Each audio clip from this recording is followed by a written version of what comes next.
Hey guys, welcome back to Clownfish TV. This is Kneon, not here with Geeky Sparkles today. She's out and about. She is Christmas shopping. So we're going to talk about Gen Z and jobs and the lack of jobs for Gen Z and how the UK is trying to stop that, stop the bleeding. They want young people working in AI, hospitality and engineering. Are they going to learn to code?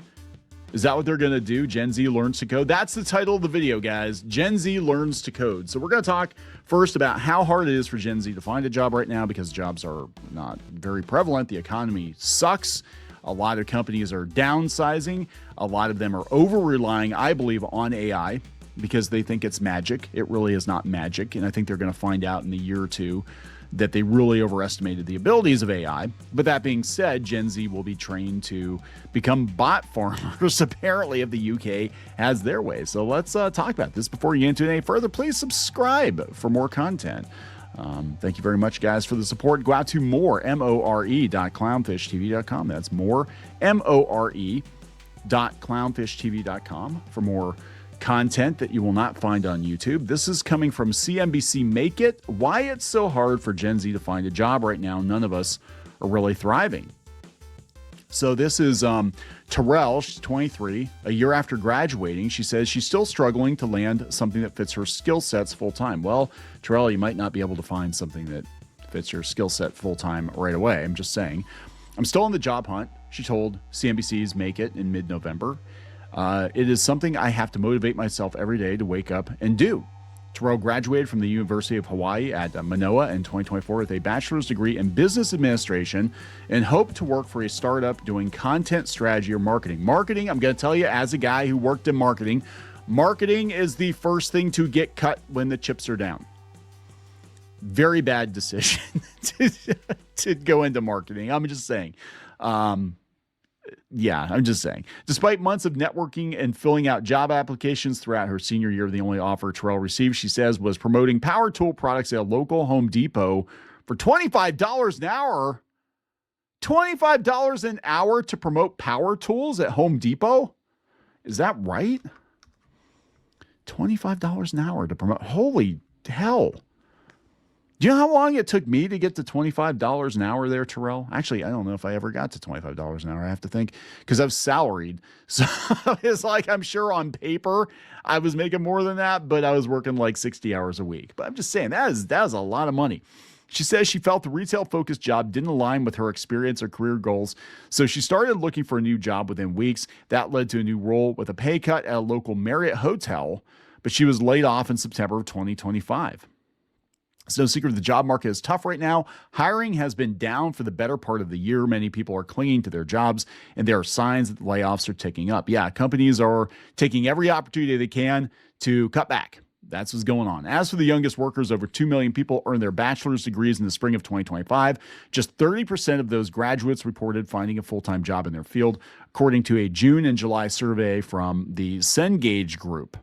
Many members of Gen Z are now competing in an increasingly tight job market and left questioning whether a college degree is still the key to landing a stable job. No, it is not. It is not. Obviously, I want, my surgeon to have a degree. I mean, that would be incredibly helpful. You can't exactly practice brain surgery in the garage. I mean, you could, but it's highly illegal and highly unethical. But for most jobs now, I don't know if a degree is really going to help you that much. I'm going to be honest. And that actually burdens a lot of people with debt as soon as they're going out into the real world. They've got a lot of debt because they got to pay off these student loans for a degree that really isn't going to help them that much. Okay, why is the job market so tough? 76% of employers reported hiring the same number or fewer entry-level employees in 2025 than in 2024. Their reasonings for less robust hiring were due to a tightening labor market, the rise of AI, and broader economic pressures like inflation and new tariff policies. The slowdown is largely a result of businesses that overhired in 2021 and 2022 and offered high salaries to compete for talent, says Nick Tremper, a senior economist for payroll and HR service provider Gusto. Many of those hires have not moved on from their positions, and companies are now slower to take on new employees. There's a lot of money. There's a lot of surplus money. And I think coming out of the pandemic, especially, a lot of companies were hiring people because they're like, that's it, baby, we're back. And then they realized, like, oh, yeah, things are great. But they were also holding on to employees. As I understand it, they were holding on to employees because nobody wanted to work. And this, I know this for a fact because we opened a retail business in the early part of the pandemic, and we couldn't get anybody to work because they were giving out stimmy checks and like nobody wanted to work. So you had to hold on to your employees as long as you could. And I was hearing that all over the place, that like nobody wanted to work, and they were raising the price of, like, around here, it's Western PA. So we have Sheetz, right, which is a convenience store that sells food, and basically, I guess it's basically a takeout restaurant with a gas pump, but whatever. But yeah, they went from like, $12 an hour, $10 an hour, $12 an hour, like freaking $17 an hour, and signing bonuses. And I'm like, my God, you're going to get paid better at Sheetz. You are working some white collar job somewhere. $25 to work at Home Depot. Said layoffs are at their highest level since the pandemic. 1.1 million announced job cuts between January and October. We've been talking about this. This is like the perfect storm of everything we talked about. As a result, folks are kind of sitting still. Yeah, they're afraid to change careers. Right? I mean, if you have a good job and if you jump to another company and they lay you off because you're not going to have seniority, they're not looking for new roles. They're not leaving current roles. Without those new jobs available, it's hard for an entry-level employee to get their foot in the door. The unemployment rate for recent college grads has been climbing since 2022, reaching almost 10%, 9.7% as of September of 2025, the same as for 20 to 24-year-olds with only a high school diploma, according to the Federal Reserve data. So it doesn't matter. For most jobs, it doesn't matter. And I'm going to tell you, as someone who has decades of experience in the workforce, after the first few years out of college, in your 20s, your 30s, it really doesn't matter, especially if you're working in tech or you're working in, some kind of a manual labor, blue collar field. What matters is actually experience. Like having that piece of paper might help you get your foot in the door. Making those connections at college might get you, open up some opportunities that you wouldn't have otherwise, right? But unless you're a doctor or a lawyer or a teacher or something that absolutely requires additional education, for most things, you do not need that degree. And you're really, whether you succeed or fail is going to depend on how you do in the field. And a lot of that, it has to be learned hands-on. You can't read about it in the book. Even business. That's like I told my son, he went to school for business. And I'm like, you're going to have to learn by doing. You're going to have to learn by talking to business owners. You're going to have to learn hands-on what works and what doesn't work, because everything looks, like it's going to work on paper. And a lot of the teachers, a lot of the professors, they weren't very good business people. I'm going to be honest. Like they read about business, but they never actually rolled up their sleeves and got into it. And you look at, some of the most successful people in the world, a lot of them don't have degrees because you can't teach that. Right. And even in from a technical aspect, from a creative aspect, the software they're training you on right now is going to be obsolete by the time you get into the workforce. If they're teaching you Photoshop 3, and then by the time you graduate, everybody's using Photoshop 5, and then a year or two into it, they're all using Photoshop 7. That dates me right there, doesn't it? But technology changes fast. And I was actually beating people out that had degrees to build websites back in the day because I basically bought a book and taught myself how to hand code. And at that point in time, I could name my price. I am not kidding you. I was making like $10,000 in a weekend in my early 20s. It was crazy. It was like, oh, I know how to build websites. Oh, really? I'm like, yeah, sure. Give me a deposit. They give me like $5,000 down. I'd slap together a couple page website, business site. It was basically a little more than a calling card, but very few people could do that back in like 97, 98, 99. And I'd make like $10,000 in a weekend. And it was crazy. I still worked a day job, but I was like hoarding that money. And then I decided I hated the day job. I quit it and I had all this money stocked away. So I lived for like a year off all this money I'd socked away from building websites. And then I got to the point where everybody could do it, but I knew how to do it. And I had to teach it to myself. I had to buy books on it. They weren't teaching it in school at that point. And even if they were, okay, 4-year program, by the time you get out, everybody was already doing it. Like the bubble had already burst, right? I'm just saying. So the unemployment rate for new college grads tends to be lower than for those with a high school degree, but the two have converged in recent years. Yeah, because it doesn't matter. And I think they realize it doesn't matter anymore for most things. I'll be very clear. I'm not telling you, again, to practice brain surgery in your garage. For most things, though, it's not really necessary. Early career joblessness can have a compounding effect on workers. Young professionals move around a lot to increase your earnings potential, to increase your wages now and over your lifetime. A frozen labor market, especially for people in their 20s, means that that's not happening anymore for them. It said AI, this is where we're going to segue into what's going on in the UK. It said AI is another reason why businesses have pulled back on hiring. The technology isn't necessarily replacing human workers, but it's allowing businesses to hire more slowly as they evaluate the best place to add new employees.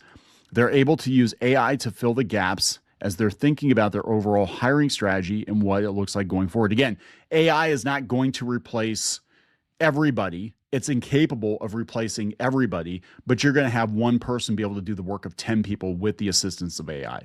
So they're going to be like, which one person do we hire? It's going to be like the Joker breaking that pool cue and saying, hey, I've only got one position. I've only got one position open. You're going to have to figure it out. We're hiring, make it quick. Notice in the last couple of months, especially since the summer, there have been fewer job postings I'm qualified for, said Terrell. She adds that many of her friends have given up on finding a job that will use the expertise of their college degree. Some of them have kind of settled to be underemployed and have taken those jobs. And some of them went to trade school. Everything we've been talking about. So let's talk about the UK trying to fix it, supposedly. Just don't say anything racist. don't tweet any opinions and you'll be fine. Don't say you're proud to be British and you'll be fine. Fortune. Okay. Millions of Gen Z are unemployed globally. The UK is investing $965 million to get young people working in AI, hospitality, and engineering. It said some Gen Z have been desperately trying to break into the job market, sending out thousands of applications, standing on Wall Street with a sign begging for a job. Seriously? Is that actually happening? Wait, let me see. Gen Z grad sent over 1,000 job applications. When he didn't hear anything back, he carried a sign around Wall Street begging for a job instead. Tried LinkedIn, tried email, now trying Wall Street. Have you tried going into a business with a resume and meeting the owner or manager?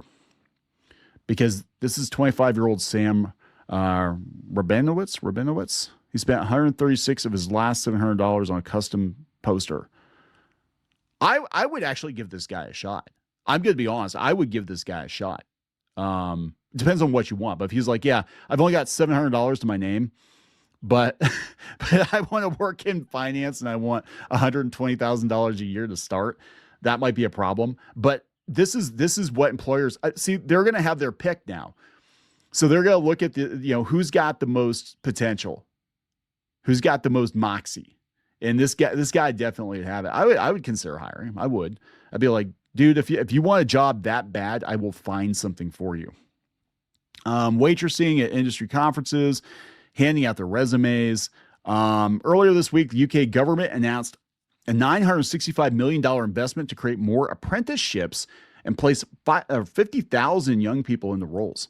In partnership with regional leaders, the 3-year initiative will equip young hopefuls with these skills and training needed for local job opportunities. A $186 million chunk of the eye-watering funding will be used for a pilot okay, this was written by AI, but eye-watering is one of the most overused things AI does. Eye-watering. A $186 million chunk of the eye-watering funding will be used for a pilot in which the mayors will connect the Gen Zers, especially NEETs, with nearby employers. What's a NEET? And to ease the financial burden on some companies, the plan will also cover the full cost of apprenticeships for talent under 25 years at a small and medium-sized business. Okay, a NEET is a young person who's not in education, employment, or training. Okay, got it. I'm like, what is a NEET? UK Gen Zers will have access to more apprenticeship roles in high-demand industries like hospitality and retail, but the government is still paying close attention to the critical skills young professionals need in the age of AI. New short courses in engineering, digital skills, and AI will also start rolling out in April of 2026. The apprenticeship pushed by the UK is all part of Prime Minister Keir Starmer's master plan. Oh no, Keir Starmer, to get 2/3 of young people active in higher learning and apprenticeships. And they're talking about Gen Z struggling with unemployment in the UK and abroad. Yeah, it's a huge problem. I mean, I will give them props for that. I will give them props for that, for at least trying to, get people retrained. Because I mean, can you imagine the kick in the balls that you go to school, you get your degree, you think you're going to have a job in a particular industry. And again, we see this in animation and art and that all the time. I went to school for art, so I'm going to have a job in art. Am I not? No, you're not. Not necessarily. And that was true before AI, right? That was true before all the cutbacks. But you go to school, you pay hundreds of thousands of dollars for this degree that is effectively worthless. You're on the hook to pay that money back for the rest of your damn life, pretty much. And then you have to turn around and retrain anyway. I mean, again, you could just cut out the middleman and just train for a job that actually, is in demand. But then you do that and that gets gone. So this is what I'm going to tell you. As someone who has changed careers many times over the course of the last couple of decades, you're going to have to be responsible for you. Okay. You're going to have to try to look a couple of years down the road and don't get comfortable. For God's sake, do not get comfortable. You do not know what's going to happen. And this is true of employees as it is of business owners. It's true of anybody. You cannot get comfortable because things change often. Employees for the longest time were blissfully unaware of macroeconomic circumstances. And they were just like, oh, I go to work, I get my check, and I go to work and I get my check. Rinse and repeat, 30 years, get a watch and leave. Well, that company might not be around in 3 years, and it used to be that the owners of the company could often hide the financial, situation the company was in. But now because of the internet, everybody knows, well, hey, this company is on the verge of bankruptcy or whatever. So then the employees already start looking for other jobs because you're like, yeah, I'm not going down with this ship. This is my ship. Yeah, I'm just swabbing the decks. This is not my ship. I'm not going down with it. And I've done that too. I've worked at companies. I'm like, yeah, this is bad. This isn't good. We're all going to be laid off within the next 6 months. We need to jump ship while we can. So you're going to have to be responsible for yourself. You're going to have to get used to the idea. And this is everybody. It's not just young people. It's not just Gen Z. It's also Gen X. It's all of us. You're going to have to get used to the fact that you are not going to park it somewhere for the rest of your life. Okay, you're going to have many, many job changes. The days of, working that job as long as you wanted to until that, you retired with a watch, they are over. That was for boomers only. It's not even true with Gen X. Everybody thinks that Gen X gets a pass too. We do not. We were lucky enough, I think, to get some of the crumbs from the boomer table, but that's it. We've pretty much been on our own. Since then, we were just kind of ahead of the curve. We realized that there was no such thing as stability, and you're going to have to be responsible for yourself. And you might actually wind up retraining for another job when you're 35, 40 years old, 50 years old. You might learn to code, right? That might not be a bad thing. You might like it better than what you went to school for. I'm just saying. I'm going to wrap it up. Please subscribe. We'll talk later.